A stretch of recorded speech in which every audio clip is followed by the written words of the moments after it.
오늘 하나님 주신 말씀은 로마서 4장 9절로 17절입니다. 함께 교독해서 읽도록 하겠습니다. 그런즉 이 복이 할례자에게냐 혹은 무할례자에게도냐 무릇 우리가 말하기를 아브라함에게는 그 믿음이 의로 여겨졌다 하노라.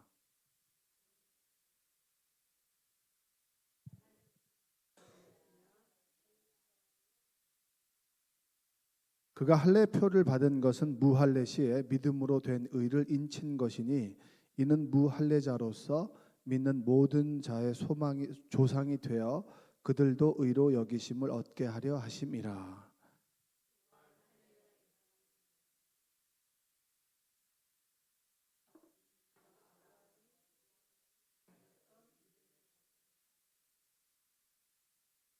아브라함이나 그 후손에게 세상의 상속자가 되리라고 하신 언약은 율법으로 말미암은 것이 아니요 오직 믿음의 의로 말미암은 것이니라.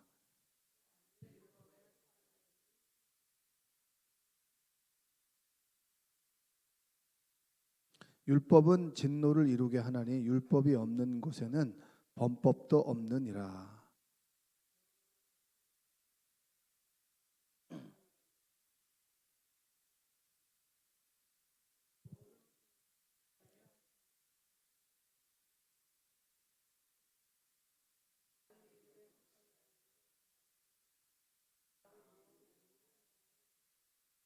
함께 읽겠습니다. 기록된 바 내가 너를 많은 민족의 조상으로 세웠다 하심과 같으니 그가 믿은 바 하나님은 죽은 자를 살리시며 없는 것을 있는 것으로 부르시는 이시니라.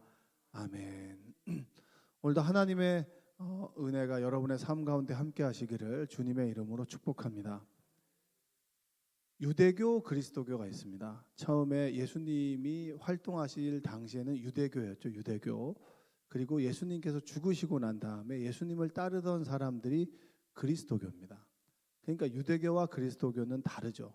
유대교는 그냥 구약만을 읽고 신약은 이제 믿질 않죠. 예수님을 그냥 선지자 중에 한 명이라고 생각합니다. 근데 그리스도인들은 어떤 사람들이죠? 예수가 그리스도가 예수님께서 나의 구원자가 되신다 이렇게 얘기합니다. 그래서 유대교와 그리스도교는 다르죠. 그러니까 어렸을 때부터 유대교에서 자란 사람들은 예수님이 구세주가 되고 그리스도인이 된다라고 하는 것은 개종을 하는 겁니다. 개종. 그러니까 이들에게 있어서 자신들이 중요하다라고 믿었던 소위 말하면 계속 나오는 뭐 할례라든가 그리고 또한 그 할례 말고 또 율법을 소유했다라든가 이런 것들은 대단히 중요한 부분이잖아요. 그렇죠? 뭐 유교나 뭐 무교라고 하는 사람들이 제사를 지내죠. 제사를 지내던 사람들이 예수님을 믿고 난 다음에 가장 걸림돌이 뭡니까? 제사를 지내도 되는 겁니까? 되지 않는 겁니까? 이렇게 묻는 거잖아요. 그렇듯이 유대교인들에게도 대단하게 믿음과 믿음의 문제에 있어서 할례라고 하는 거, 또 율법을 꼭 지켜야 됩니까? 라고 하는 문제는 굉장히 중요한 문제입니다. 그래서 계속해서 바울이 계속해서 설명을 해주고 있는 거예요. 우리한테 율법하고 뭐 할례는 별로 중요하진 않아요. 여러분들이 뭐 할례라고 하는 것을 율법으로 지킨 사람도 없고, 그리고 우리는 선택받은 민족은 아니기 때문에 성경적으로 봤을 때는 선택받은 샘플이 이스라엘 민족이고, 또한 그런 범주에서 볼 때 우리는 선택받은 사람들이지만 성경에서 엄밀하게 따져보면 우리는 유대교인들은 아니잖아요. 이스라엘 민족은 아니고 아브라함의 후손이라고 믿음의 의미로 봤을 때는 아브라함의 자손이지만 피로 봤을 때는 우리는 아브라함의 자손은 아닌 거잖아요. 그렇기 때문에 별로 아브라함의 자손이니 뭐니 이런 건 중요하지 않지만 바울이 예수님을 전하는 사람의 입장에서는 유대교인들에게는 참 중요한 문제란 말이에요. 그러니까 그 얘기를 계속해서 반복해서 설명해 주고 있는 거예요. 근데 여러분 설명해 준다고 해서 알아듣나요? 알아듣지 않나요? 여러분에게 있어서 믿음은 이런 겁니다라고 설명해 줘도 여러분 알아들어요? 못 알아들어요? 알아들을 때도 있지만 알아듣지 못할 때도 있잖아요. 그렇지만 알아듣지 못한다 하더라도 바울은 설명을 계속 해줘야 되는 거예요. 왜냐? 설명을 해줘야 깨닫기 때문입니다. 그러니까 그런 의미로 바울은 오늘 무슨 얘기를 하냐면 그래, 할례 좋다. 율법 좋다 말이야. 그럼 할례는 아브라함을 예로 들었단 말이죠. 아브라함이 믿음으로 의롭다함을 얻었다. 그것이 할례 전이냐 후냐 이걸 묻는 거예요. 별로 중요한 문제예요, 중요한 문제 아니에요. 우리는 중요한 문제가 아니에요. 우리는 별로 이것을 생각할 필요가 없는 거예요. 그러나 그들에게는 중요한 문제입니다. 그래서 바울이 그래, 할례를 받기 전에 믿음으로 의롭다 하심을 받았다라고 얘기를 해주고 있는 거예요. 바울이 이 유대교인들에게, 또 유대교에서 예수를 믿기로 결단한 사람들에게 그들이 중요시했던 문제에 대해서 이야기를 해주고 있는 겁니다. 그래서 꼭 따지는 사람, 우리 주변에 보면 꼭 따지는 사람 있죠. 뭐 이런 거가 따져. 근데 여기서 바울이 그 따지는 사람들에게 설명을 해주고 있는 거예요. 따지지 말고 믿는 게 좋아요? 아니면 따지고 믿는 게 좋아요? 둘 다 믿는 게 좋아요. 어떻게 따지든지 안 따지든지 간에 의심을 하든 의심을 하지 않든 간에 중요한 건 내가 믿음을 갖는다면 의심해 볼 필요도 있고, 그리고 내가 뭐 의심하지 않고 믿는다면 더 좋겠죠. 그렇죠? 그 믿음의 선물이니까. 10절을 한번 다시 읽어보겠습니다. 10절 한번 읽어보겠습니다. 그런즉 그것이 어떻게 여겨졌느냐? 할례시냐 무할례시냐? 할례시가 아니요 무할례시니라. 15장에 보면 이 아브라함이 그가 믿음으로 인해서 의롭다함을 하나님께서 여기셨다라는 말이 나와요. 15장에. 그리고 17장에 가면 그의 나이 99세가 됐을 때 믿음의 증표로 할례를 받는 거예요. 믿음의 증표로. 믿음의 증표로 할례를 받는다. 그러니까 할례를 통해서 아브라함이 믿음이 있다 없다라고 하는 것을 외적으로 보이는 겁니다. 보이는 거. 그러니까 어제 제가 그런 말씀을 드렸습니다. 믿음이라고 하는 것이 내가 머리로 생각하는 거, 그리고 여러분들이 말씀을 들었던 거, 그리고 내가 마음으로 깨달아졌어. 나 오늘 말씀을 들었는데 깨달았어. 하나님이 계시다라고 하는 걸 깨달았어. 라고 깨달음을 고백하는 사람들이 있잖아요. 근데 그 깨달음이 믿음으로 표현되기 위해서는 손과 발로 움직여야 되는 거예요. 내가 하나님께 받은 은혜가 커. 내가 하나님께 받은 은혜가 크고, 그리고 내가 교회로 와서 이렇게 좋은 은혜를 받는 것이 그냥 공짜인 것 같아. 그래서 내가 하나님께 받은 은혜에서 뭘 해야 되겠어라는 생각이 들었습니다. 그러면 내가 화장실 청소를 하는 것까지가 믿음인 거예요.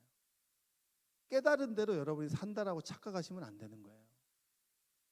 내가 말씀을 읽다가 하나님의 은혜에 감격을 깨달았어요. 그럼 깨닫는 거지, 그것은 믿음이 아니라고 하는 겁니다. 깨닫고 내가 손과 발로 움직일 때 그것이 바로 믿음이 되는 거예요. 아멘. 여러분들이 깨달은 것을 믿음으로 착각하는 분들이 참 많이 계시는 것 같아요. 내가 말씀을 읽다가 하나님의 감동을 느꼈어. 그렇구나. 그렇구나. 날마다 깨닫는데 날마다 똑같은 사람들이 있단 말이에요. 날마다 머리로는 깨닫고 가슴으로 내가 감격의 눈물을 흘렸는데 그 사람의 행동을 보면 다른 사람들의 눈물을 마르게 하는 사람들이 있는 거예요. 그러면 그 사람 믿음이 있는 거예요, 없는 거예요? 깨달음은 있지만 믿음은 없는 거예요. 근데 사람들이 깨달음을 믿음으로 착각하는 사람들이 많이 있다라는 겁니다. 깨달음은 믿음이 아니에요. 믿음은 내가 아는 것이 삶으로 표현되어질 때 온전한 믿음이라고 하는 겁니다. 그래서 우리가 왜 회개합니까? 깨달았는데 그렇게 살지 못하니까 하나님 제가 회개합니다. 회개합니다. 저는 요즘에 감사를 고백합니다. 감사를 고백하는데 어떤 것이 감사냐? 1년을 돌아보니까 하나님께서 내가 이렇게 많은 것을 주셨다. 그것이 감사죠. 주로 우리가 얘기하는 거. 저는 1년에 한 번씩 내가 낸 헌금을 돌아봅니다. 돌아봐요. 내가 얼만큼 하나님께 드렸는지. 왜냐, 내 믿음이 하나님 제가 너무 이런 것을 많이 주셨군요. 이것이 아니라 내가 얼만큼 드렸는지가 온전한 믿음이에요. 저희 믿음의 기준이 1년을 딱 돌아봤을 때 내가 정말 이번에는 너무 적게 드린 건 아닌가라고 해서 딱 돌아봤더니 제가 받는 거에서는 너무 많이 드렸어요. 제가 생각했을 때는. 그러면 저희 기도는 뭔지 아십니까? 하나님 감사합니다. 분명히 이렇게 많이 드릴 수 없는 상황이지만 저에게 이런 은혜를 주셔서 제가 드릴 수 있게 된 것이 감사합니다. 저에게 믿음은 이거예요. 또한 저에게 감사는 어떤 것이냐면, 하나님, 제가 살아가다 보면 염려와 근심이 참 많이 있어요. 여러분 염려와 근심 많으시죠? 염려와 근심이 있으면 믿음이 있는 거예요, 없는 거예요? 믿음이 없다 그러면 굉장히 마음이 어려워져요. 그렇죠? 우리는 연약하기 때문에 믿음을 가지고 있지만 염려하는 것이 습관이 돼요. 습관. 염려와 근심 또한 저는 감사합니다라고 고백해요. 어제 예배를 듣다가도 그 선교사님이 그런 말씀 하시더라고요. 선교사로서 가장 가슴 아픈 일이 뭐냐? 내가 내 부모님의 장례를 다른 사람 손에 맡게 되는 거, 그게 가장 마음이 아프다고. 제가 눈물이 나더라고요. 왜냐하면 2년 전인가 3년 전인가 2년 전에 이원규 목사님 아버님 돌아가셨을 때 이원규 목사님 캄보디아에서 못 들어왔거든요. 그때 제가 이제 목회 세미나로 제주도에 있다가 화천에 가가지고 제가 그 자리를 대신 부탁해서 지켰어요. 그래서 감신 동문들 오면, 목회자들 오면 제가 대신 인사하고, 그래서 그때 이원규 목사가 참 힘들어했었던 기억이 나가지고 제가 굉장히 마음이 안 좋아서 막 저도 눈물이 나더라고요. 여러 가지 근심과 염려가 있죠, 그렇죠? 근데 그 근심과 염려가 있기 때문에 내가 주님을 믿는 믿음을 갖게 되는 거예요. 나는 근심과 염려를 할 수밖에 없는 사람이구나. 근데 내가 주님을 믿을 수 있는 또 그 주님이 있다라고 하는 것이 감사하다. 여러분 얼마나 감사합니까? 나는 어쩔 수 없는 피조물인데, 근데 어쩔 수 없는 피조물로 끝난다면 절망밖에 없지만, 그럼에도 불구하고 내가 믿을 주님이 계시고 근심과 염려를 평안과 기쁨으로 바꾸어 주실 주님이 계시다라고 하는 것, 왜 나에게 믿을 근심이 염려가 있냐, 이것이 아니에요. 우리는 죽는 날까지 근심과 염려 속에 살아갈 수밖에 없습니다. 왜? 연약하기 때문에. 육신도 연약하고 힘도 없고 체력도 떨어지고 보이지도 않고 잘 들리지도 않고, 젊었을 때 그 체력이 아니기 때문에 점점 더 우리는 근심과 염려 속에 살아갈 수밖에 없지만, 그 순간에 내가 믿을 주님이 계신다. 근심과 염려를 주님으로 은혜로 바꾸어 주시고 평안으로 바꾸어 주실 주님이 계시다라고 하는 것이 우리에게 감사가 되지 않겠습니까? 그게 우리가 믿는 주님이에요. 우리가 믿음으로 고백하는 거예요. 할례 전에 믿음으로 의롭다 하심을 얻었습니다. 선언해 주신 거죠, 아브라함이. 근데 아브라함은 완전한 사람이 아니었어요. 완전하게 너를 만들어 가겠다라고 하는 하나님의 표현인 것이죠. 그래서 11절 한번 볼까요? 11절. 그가 할례의 표를 받은 것은 무할례 시에 믿음으로 된 의를 인친 것이니 이는 무할례자로서 믿는 모든 자의 조상이 되어 그들도 의로 여기심을 얻게 하려 하심이라. 아브라함이 할례를 받기 전에 믿음으로 너는 의롭다함을 얻었단 말이에요. 의롭다함이라고 하는 것은 여러분 너 착하다 이런 얘기예요. 하나님과 올바른 관계를 맺었다. 올바른 관계를 맺는 사람이 되었다라고 하는 선언인데, 그가 할례를 받기 전에 받았으니 우리 같이 할례를 받지 않은 사람도 똑같이 믿음으로 의롭다함을 여김을 받는다라는 거예요. 그래서 바울이 설명해 주는 거죠. 유대인들 할례를 받은 사람 때문에 설명해 주는 것이 아니라 할례를 받지 않은 사람들, 우리와 같은 사람들이 그러면 할례를 받아야만 내가 믿음으로 의롭다함을 얻습니까? 라고 궁금해하는 사람들에게 할례를 받지 않아도, 그리고 율법을 소유하지 않아도, 선택받지 않아도 내가 예수를 그리스도라고 믿으면 그 믿음으로 인해서 너는 하나님의 자녀가 되고, 비록 너가 아직 죄에 대한 각성이 없고 부족하지만 너를 의롭다 칭함으로 인해서 하나님의 자녀가 되는 축복을 주심으로 하나님의 자녀로 하나님께서 너를 만들어 가겠다라고 하는 고백이 바로 이 고백인 거예요. 그러면 여러분 이렇게 한번 생각해 볼 수 있습니다. 자, 내가 주일을 성수한다라고 하는 것이 믿음의 표현이 될 수 있는 거예요. 아멘? 나는 내가 예수 그리스도를 믿습니다라고 그 있잖아, 영접기도 있잖아요. 영접기도 따라서 해보라고. 영접기도하면 구원을 받았다고 막 선언하잖아요. 그 믿음이 입으로 고백되어지는 것이 아니라 내가 주의를 온전히 지키고, 내가 하나님이 내 아버지인데 아버지의 집에 오지 않는 것이 그놈의 자식이 무슨 자식이에요. 자식 아니잖아요. 그리고 내 몸 피곤하고 내 할 일 무선적으로 다 해버리고 난 다음에 그리고 남는 시간에 예배 드리는 거, 그거 믿음 아니잖아요. 여러분에게 설득이 됩니까? 여러분 스스로 설득이 되냐고요. 돈 앞에서, 예? 돈 앞에서 한번 봅시다. 돈 앞에서 내가 하나님이라고 하는, 하나님께서 돈을 나에게, 돈의 주인이다.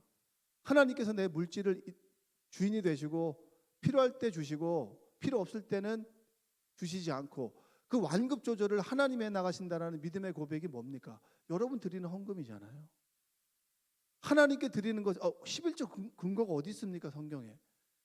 아니, 구약에는 당연히 11조를 드리지만 신약에는 그런 말이 없는데, 그러면 11조를 드리는 거 안 드려도 되는 거 아닙니까? 그런 얘기로 끊임없이 나의 욕심을 합리화시켜 놓고 그걸 믿음이 있다라고 얘기할 수 있나요? 이건 없는 거죠. 내 스스로 납득이 안 되잖아요. 돈 앞에서 구원받을 만한 믿음이 나에게는 없는 거예요. 그러니까 믿음은 눈에 보여지는 것이고 손과 발이 행하는 것이 바로 믿음이라고 하는 거예요. 돈 앞에서 날마다 우리는 넘어지잖아요. 넘어질 때마다 믿음으로 내가 주님이 물질의 주인 되십니다라는 고백이 11조고 드리는 감사의 예물이고 헌금 아니겠습니까? 그것에 인색한데 어떻게 하나님께서 주실 복을 기대하십니까? 내 스스로 돈 앞에서 내 믿음이 없는데 어떻게 돈 앞에서 주실 하나님의 약속을 기대할 수 있냐고요. 여러분, 스스로를 납득시킬 수 없는 믿음은 믿음이 아니에요. 온전한 믿음이 아니에요.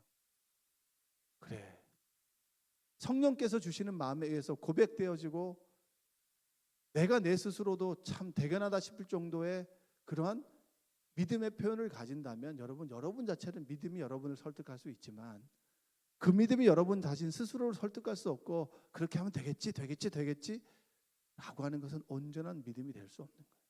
그러나 감사하는 것은 뭔지 아십니까? 그런 믿음을 가지고 있는데 우리를 자녀로 칭해 주시는 그 무조건적인 사랑, 하나님의 은혜 앞에서 우리가 감동해서 바뀌어지게 되는 겁니다. 하나님의 은혜를 받았다고 하는데 끊임없이 이거 말로써 죄 짓는 사람들 있죠. 남의 얘기하고 그리고 끊임없이 뒤에서 계속 얘기하는 사람들이 있어요. 그런 말을 하고서 여러분, 우리가 스스로 믿음이 있다고 얘기할 수 있습니까? 내 스스로를 설득할 수 없는 믿음이라면 회개해야 되는 거예요. 그럴 때 주님께서 내 입술을 제단 숯불 내 입술에 대니 하나님께서 나를 정결케 만들어 주시는 거죠. 하나님의 말씀으로. 믿음으로 의롭다함을 받고 아브라함은 할례를 받았습니다. 그렇다면 세례의 의미를 볼까요? 여러분, 세례를 받은 것이 구원의 증표입니다. 왜냐하면 내가 예수 그리스도를 믿고 믿음으로 인해서 의롭다함을 얻는 그 증표가 세례가 되는 거예요. 세례를 받았다고 해서 여러분 구원을 얻는 건가요? 세례는 구원의 조건이 아니라 믿음의 표현입니다.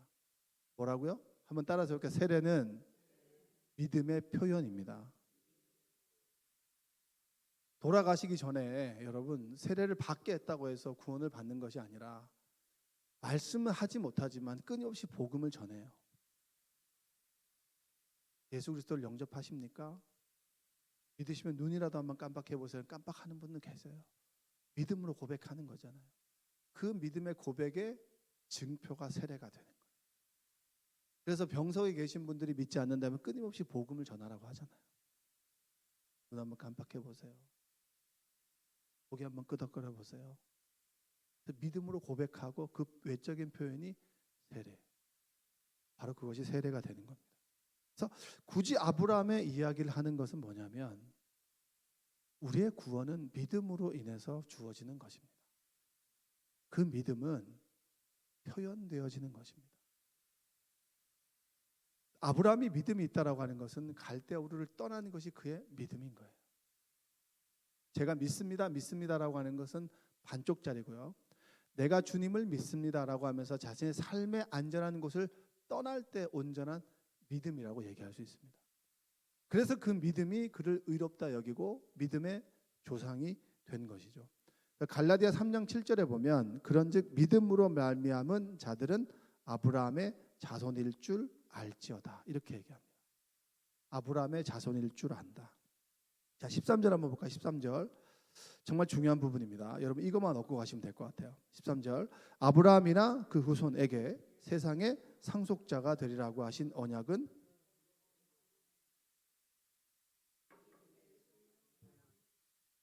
자, 쉽게 얘기하면 이렇습니다. 하나님께서는 아브라함과 그의 후손들에게 세상을 물려주겠다고 약속하셨는데 그것은 아브라함이 율법을 지켰다 해서가 아니라 하나님께서 그의 믿음을 보시고 그를 올바른 사람으로 인정하셨기 때문에 하신 약속이었습니다.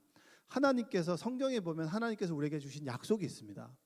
그 약속을 받는 사람이 있고 약속이 그 인생 가운데 이루어지는 사람이 있고 이루어지지 않는 사람이 있어요. 예수 믿고 박복하게 사는 사람이 있고요. 예수 믿고 복되게 사는 사람이 있습니다. 그 차이가 뭔지 아세요? 믿음입니다. 믿음. 나는 믿음이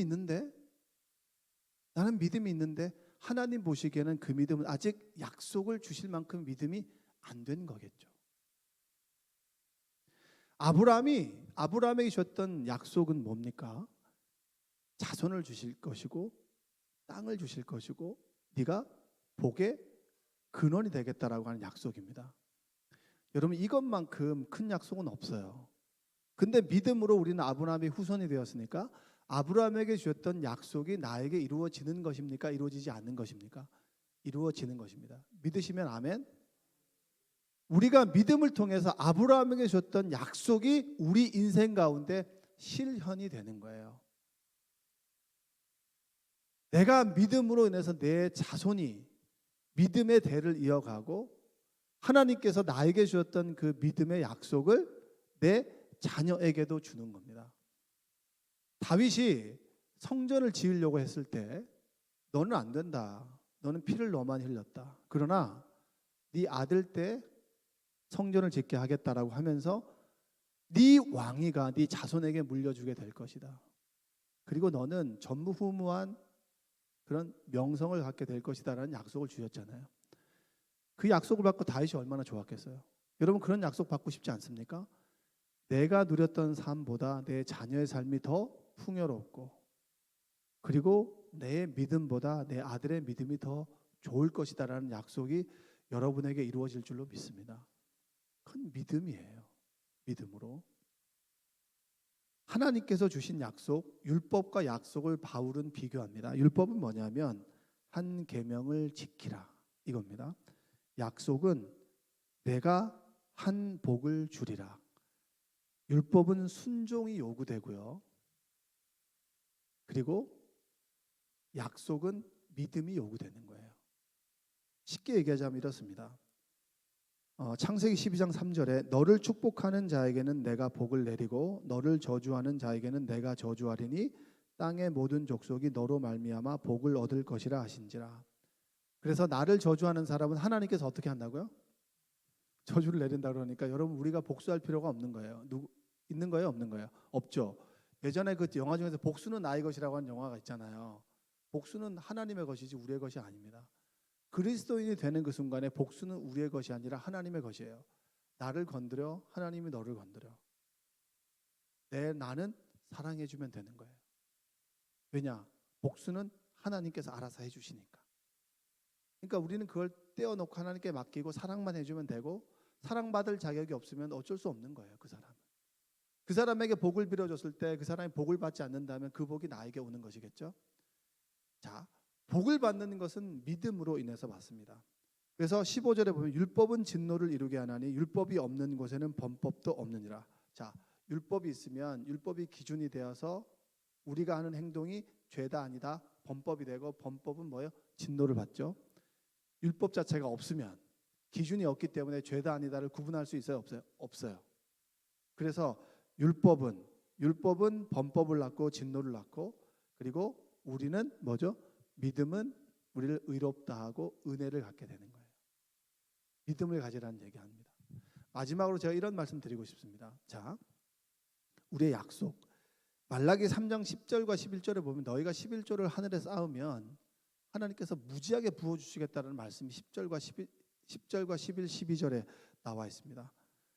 쌓을 곳이 없도록 붙지 아니하나 보라 라고 하는 약속이 있어요. 그 약속은 어떻게 받는 겁니까? 11조를 드려야 받는 건가요? 믿음으로 받는 거예요. 그러면 그 믿음의 표현이 뭐예요? 11조가 되는 거예요. 11조를 드려야만 기브 앤 테이크로 받는 게 아니라는 거예요. 율법이 아니라는 거예요. 많은 사람들은 11조를 율법이라고 생각하지만 11조는 믿음의 고백입니다. 내가 돈 앞에서 흔들리지 않고 하나님이 내 주님임을 고백하는 믿음의 고백입니다.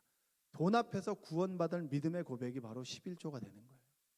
그랬을 때 이 약속이 나의 인생 가운데 찾아오게 되는 겁니다. 여러분, 돈에 인색하지 마십시오. 저도 정말 돈을 많이 가져본 적이 없는 사람입니다. 그러나 돈을 많이 가져보지 않아도 돈의 욕심은 여러분과 저와 똑같을 거예요. 돈 앞에서 내가 어떤 믿음이냐, 정말 중요합니다. 자본주의 사회잖아요. 끊임없이 세상은 돈 앞에서 너가 돈을 가져야 되라고 속삭입니다. 그럴 때 여러분 정말 온전한 11조를 드릴 수 있나요? 많은 사람이 믿음이 있다 하면서 돈 앞에서는 믿음이 없는 사람들 많아요. 그건 믿음이 없는 거예요. 지금 우리에게 할례를 하느냐 안 하느냐보다 더 중요한 것은 내가 지금 물질 앞에서 온전한 하나님이 내 하나님이냐, 이걸 묻는 거예요. 저는 끊임없이 11조 앞에서 고백해요. 왜? 저는 돈을 사랑하거든요. 전 돈을 굉장히 좋아하는 사람이에요. 근데 감사한 게 뭔지 아십니까? 그 돈 앞에서 하나님이 먼저임을 고백할 수 있는 믿음이 있다라고 하는 것이 내 스스로 대견할 때가 많아요. 그래서 하나님께서 저에게 목사를 시켰나 봐요. 목사가 되면 그 11조를 내지 않겠냐? 아니면 내가 물질에 둘러싸여 살아가겠죠. 물질을 누리는 사람이 될 때 여러분, 하나님의 약속이 여러분의 인생 가운데 임하게 됩니다. 물질의 노예가 되지 마시고 하나님이 믿음으로 의롭다 칭하심을 얻고 난 다음에 할례를 받았죠. 우리가 믿음으로 의롭다함을 얻고 난 다음에 10의 1조를 드리는 거예요. 10의 1조를 드림으로 해서 구원을 받는 것은 아닙니다. 그러나 내가 믿음으로 하나님께 10의 1조를 드림으로, 물질을 하나님께 드림으로 하나님의 약속이 우리 인생 가운데 찾아오게 됩니다. 여러분들이 풍요로운 삶을 누렸으면 좋겠습니다. 물질로도 풍요롭고 마음으로도 풍요롭고 돈에 휘둘리지 않는 삶, 하나님의 말씀대로 살아가는 삶, 그 말씀이 여러분의 인생이 되어서 인생이 풍요로워질 수 있는 그런 역사가 여러분 가운데 있으시기를 주님의 이름으로 축원드립니다. 기도하겠습니다. 사랑과 은혜가 풍성하신 아버지 하나님, 감사합니다. 내 믿음이 나를 설득할 수 있도록 주님 도와주시옵소서. 깨달은 것이 믿음이 아니라 깨달은 대로 살아가는 것이 믿음인 줄로 믿습니다. 물질 앞에서 나는 믿음을 갖고 있습니까? 믿음을 갖지 않습니까? 그 믿음의 고백이 11조고 내가 드리는 감사 헌금이고 그리고 하나님께 드림인 줄로 믿습니다. 드리는 것에 인색하지 않아 풍요롭게 받는 인생 될 수 있도록 도와주시옵소서. 하나님께서 놀랄 만큼 부어주실 때 아멘으로 받을 수 있는 믿음 우리에게 허락하여 주시옵소서. 받았을 때 부끄럽지 않은 그런 믿음 허락하여 주시옵소서. 오늘도 인생을 살아갈 때 누군가를 아버지 미워하기보다 사랑하게 하여 주시고, 오늘도 하나님께서 우리 인생을 사랑하시고 동행하여 주셔서 흔들리지 않는 믿음 속에 살아갈 수 있도록 우리를 도와주시옵소서. 예수님의 이름으로 기도합니다. 아멘.